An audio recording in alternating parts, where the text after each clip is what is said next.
नमस्कार दोस्तों, नया साल आ रहा है, 2022 जा रहा है, 2023 आ रहा है। सबसे ज्यादा टेंशन हमारे देश में, पूरी दुनिया में किसने दी हुई है तो वो पॉलिटिशियंस ने दी हुई है। किसी भी पार्टी की हो, पूरी दुनिया में अलग अलग तरह की टेंशन चल रही है। रशिया यूक्रेन की टेंशन चल रही है।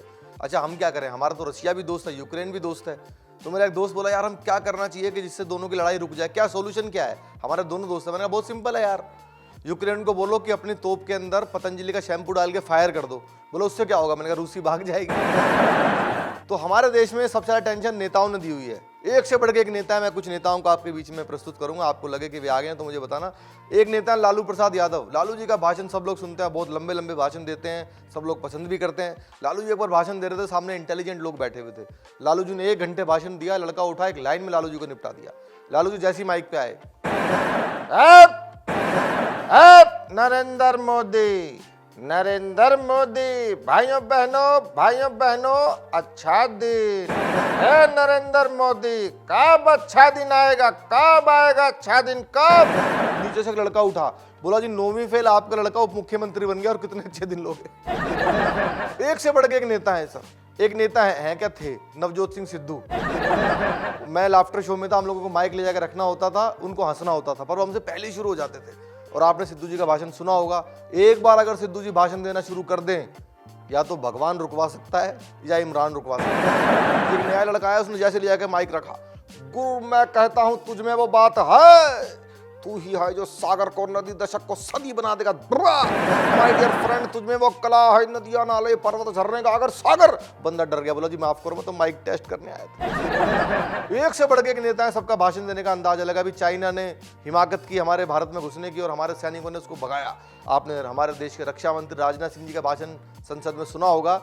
राजनाथ सिंह जी अगर मेरे अंदाज में भाषण देते चाइना के ऊपर तो क्या बोलते? अध्यक्ष महोदय, भाइयों बहनों, जहां तक प्रश्न चाइना का है तो मैं स्पष्ट कर देना चाहता हूं कि हमारी सेना ने चाइना लड़ाकों को मार मार करके भगाया है, उनको डंडे मार के भगाया है, कंटीली तारों से हमने उनको बांधा है। आइंदा चाइना कभी हिमाकत नहीं करेगा भारत की सीमा में घुसने की। और वे जब उनको लाठी डंडों से हमारे सैनिकों ने पीटा है भाइयों बहनों, तो वह आओ माऊ चाऊ माऊ करते करते सीमा से पार गए हैं, वह बॉर्डर पर। और मैं पूरे देश को डंके की चोट पर यह यकीन दिलाना चाहता हूँ, चाइनीज कितनी भी बड़ी हिमाकत करे, परंतु भारत चाइनीज बॉर्डर पर कभी भी चाउमीन और मोमोज बेचने उनको नहीं दिया जाएगा। अंदाज होता है सबका। एक आवाज है जिनकी मिमिक्री आपने शायद कभी किसी ने सुनी हो, हमारे देश के गृह मंत्री आदरणीय अमित शाह जी की आवाज। अमित शाह जी का अपना अंदाज है, अपना भाषण देने का स्टाइल है, पूरी दुनिया उनका भाषण सुनती है। अभी मेरी उनसे बात हुई सपने में, मैंने कहा सर ये बताइए चाइना अंदर आ रहा है, दोबारा से कोरोना भी आ रहा है, तो क्या? देखिए, जहां तक चीन का सवाल है तो मैं पूरे देश को यह यकीन दिलाता हूं कि हमारे सैनिकों ने उनको मार के वहां से भगा दिया है। किसी की हिम्मत नहीं है कि वो देख सके। और इतना ही कहना चाहता हूं भाई, हमने तो कोरोना से भी लड़ने का फैसला किया है, उसका एक नमूना तो सेना है। और हम बॉर्डर पर कटीली तारों के साथ साथ ही एक बड़ा मास्क भी वहां पर लगाने वाले हैं। ना रहेगा कोरोना, नहीं पड़ेगा रोना। मेरे साथ दोनों हाथ उठाइए, संकल्प की मुट्ठी बीचिए और पूरी ताकत से बोलिए भारत माता की। एक नेता ऐसे हैं जिनका भाषण पूरी दुनिया सुनती है, जो पसंद करता है वो भी सुनता है, जो नहीं करता वो 2 बार सुनता है। मोदी जी की आवाज। मोदी जी कल मेरे सपने में आए, मैंने उनको बताया जी मैं फिरकी के प्रोग्राम में जा रहा हूं, तो मोदी जी ने भाषण देना शुरू किया। भाइयों बहनों, मेरे देश में एक चैनल है फिरकी, और वो हम राजनेताओं की भी फिरकी लेता रहता है। तो मैं मेरी और 135 करोड़ भारतीयों की तरफ से फिरकी का बहुत शुभकामनाएं देता हूं कि वैसे ही फिरकी लेता रहे और जो गम की, दुख की मिर्गी लोगों पर है उसको दूर करे। बहुत बहुत धन्यवाद। सब नेताओं का मध्य प्रदेश के मुख्यमंत्री श्री शिवराज सिंह चौहान जी, उनसे बात मैंने कहा शिवराज जी नया साल आ रहा है, अब तो मध्य प्रदेश में अगले साल चुनाव भी हैं, तो शिवराज जी हमारे मध्य प्रदेश के अंदर कोई नेता कितना ही पॉपुलर हो जाए मोदी जी की बराबरी नहीं कर सकता। ये दिग्विजय सिंह जी डांस कर रहे हैं, कमर मटका मटका के डांस कर रहे हैं, इनका तो नाम बदल करके दिग्भ्रमित कर देना चाहिए। और एक कमलनाथ जी सरकार बनाना चाहते थे मेरे मित्रों, उनको कुछ नहीं पता। कमलनाथ जी सरकार बनाना चाहते थे पर आपके मामा ने बीच में भांजी मार दी। सब किसी नेता का अपना अपना अंदाज होता है। बहुत सारे नेताओं से मेरी बात होती है। कल मेरे सपने में आ गए थे किसान नेता राकेश टिकैत। वो आप हमने कहा सर हमारी टीम वर्ल्ड कप से बाहर हो गई, 2020 वर्ल्ड कप से पिछले साल भी हारी, पिछले साल फिर हार गई, भाई साहब क्या करना चाहिए? तो टिकैत जी ने भाषण देना शुरू किया। मैंने कहा सर क्या करना चाहिए, वर्ल्ड कप से बाहर हो गई, सोल्यूशन बताओ।